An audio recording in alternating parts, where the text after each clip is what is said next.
राम राम। हर हर हर महादेव।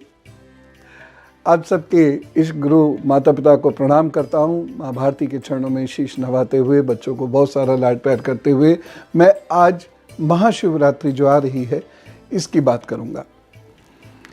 हम लोग तो महाशिवरात्रि को बहुत धूमधाम से मनाते हैं। महाशिवरात्रि साधना की रात्रि है।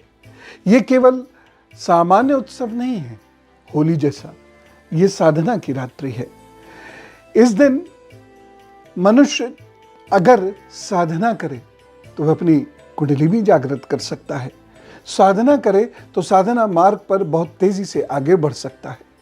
बाबा की कृपा प्राप्त करने के लिए यदि वह कठोर श्रम करे, सारी रात जागकर पूजा अर्चना करे, पार्थिव शिवलिंग बनाकर उसका अभिषेक करे, तो ऐसे व्यक्ति की न जाने कौन सी मुराद पूरी हो जाए, कौन कौन से रुके हुए कार्य उनके पूरे हो जाए। क्योंकि कार्य किसके बनते हैं तो बाबा जाने, लेकिन बाबा अगर प्रसन्न हो जाए तो क्या नहीं हो सकता।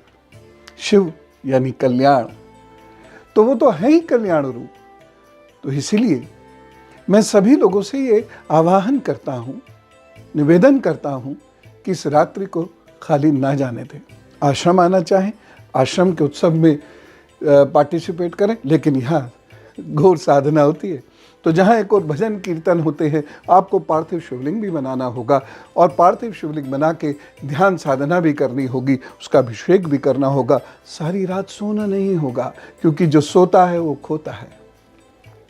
भगवान शिव जो अनेक सुख सुविधा, प्रेम और न जाने क्या क्या वरदान देने में सक्षम है, जो विजय का वरदान देने में सक्षम है, जो मनुष्य को मनुष्य बनाने में सक्षम है, ऐसे भगवान शिव की उपासना करने के बहुत सारे विधि विधान हैं।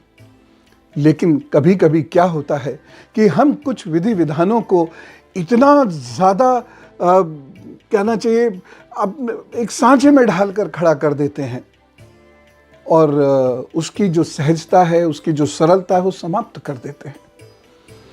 इसकी वजह से बहुत सारे लोग उन विधि विधानों का हिस्सा बन ही नहीं पाते। जैसे बहुत सारे लोगों को मैंने देखा, डांट देते हैं महिलाओं को, तुम शिवलिंग नहीं छू सकते। क्यों नहीं छू सकते? शिवलिंग क्या किसी पुरुष का अंग स्वरूप जैसा है? नहीं, बिल्कुल भी ऐसा नहीं है। क्या ज्योतिर्लिंग और शिवलिंग में समानता दिखाई देती है? नहीं। तो जो भगवान सबके पिता हैं, जो परम पिता परमेश्वर हैं, जो परमेश्वर हैं, जो ईश्वर हैं, उनको क्यों नहीं छुआ जा सकता? तो इस प्रकार की अनर्गल बातें ना करें। और नहीं तो फिर वो लोग जो ये कहते हैं कि शिवलिंग को स्त्रियां नहीं छू सकते, तो शिवलिंग के ठीक नीचे योनि है, तो वहां पुरुष का हाथ क्यों लग सकता है? फिर उनके लिए भी निषेध हो, फिर सबके लिए निषेध हो, चाहे पुरोहित जी ही क्यों ना हो, सबके ही लिए निषेध हो।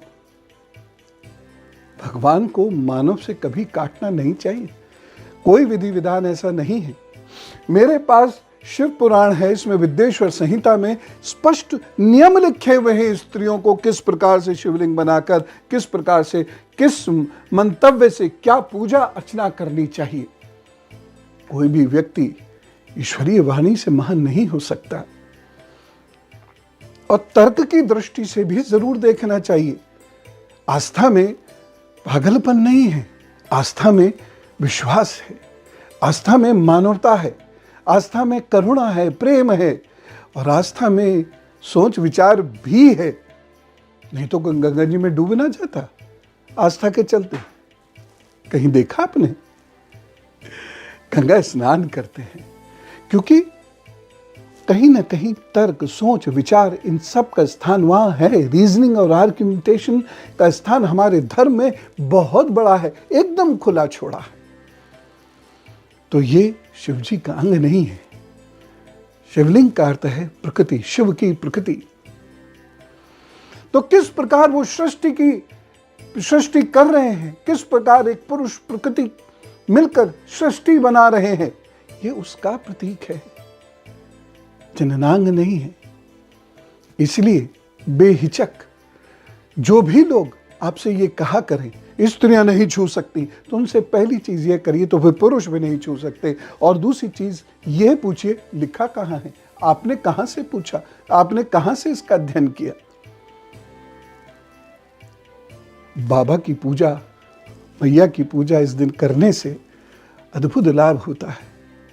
कुछ रातें विशेष होती हैं, कुछ दिवस विशेष होते हैं, और जब भी मौका मिले साधकों को इसे छोड़ना नहीं चाहिए। जो सुखी हैं उन्हें ईश्वर के धन्यवाद के लिए पूजा करनी चाहिए, और जो दुखी हैं उन्हें ईश्वर की प्रार्थना इसलिए करनी चाहिए कि दुखी ना रहें। लेकिन कर्मों को सुधारना आवश्यक है। घर बैठ के कहीं पैसा भिजवा के पूजा नहीं होती है। आप स्वयं कष्ट उठाइए, जरा भगवान को ये दिखाइए तो कि हम आपके अनन्य भक्त हैं। एक बात मैं जरूर कहना चाहूंगा, इस दिन महामृत्युंजय का जप अवश्य करें या रुद्राभिषेक अवश्य करें। किसी कारण से आप अक्षम हैं तो अपने आप बैठकर रुद्र का अभिषेक करें। रुद्र ओम रुद्राय नमः का जप करते हुए कर ले, लेकिन करें जरूर। प्रभु को जरूर इस दिन याद करना है, और संभव हो सके तो 108 जप करें महामृत्युंजय के, और उससे मालाएं सिद्ध करें। हम लोग ऐसा करते हैं, ढेर मालाएं सिद्ध करते हैं। प्रभु से प्रार्थना करके, सिद्ध तो प्रभु ही करते हैं, हम तो सिर्फ प्रार्थना कर सकते हैं कि प्रभु अपनी शक्ति का एक अंश इसमें डालिए और उसको धारण करें। नाना प्रकार की बीमारियां और परेशानियां इससे दूर हो सकती हैं। प्रभु पर विश्वास रखना सीखिए, प्रभु के लिए कार्य करना सीखिए। बाबा जरूर कृपा करते हैं। 11 कुष्ठ रोगियों की सेवा अवश्य करते हैं। ठीक है। भगवान शिव को कैसे समझेंगे और भगवान शिव की उपासना कैसे करनी चाहिए।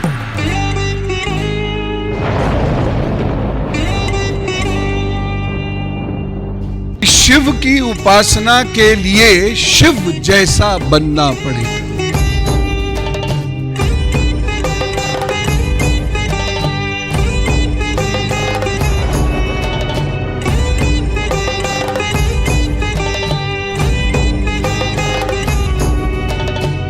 भक्त का स्वभाव जब ऐसा होने लगता है तब समझिए उसको भक्ति प्राप्त हो रही है।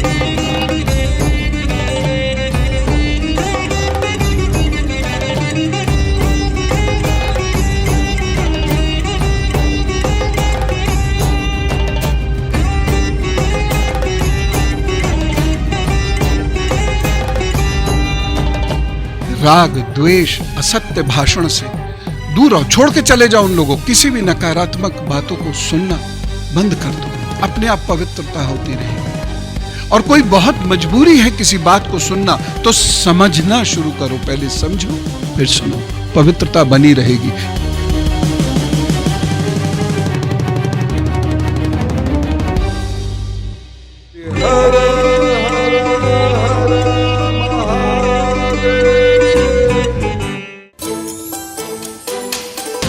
तो ये एक छोटा सा विधान मैंने बताया जो सहज है, सरल है, लेकिन आपको स्वयं करना होगा।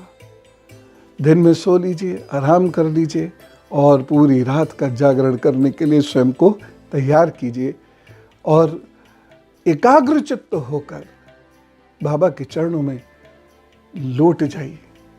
बाबा जरूर कल्याण करेंगे। आप सबका कल्याण हो शिव बाबा के द्वारा, मैया के द्वारा, ऐसी मैं कामना करता हूँ। महाशिवरात्रि की आपको बहुत सारी बधाइयाँ, बहुत सारी शुभकामनाएं। हर हर हर महादेव। राम राम और भारत माता की जय।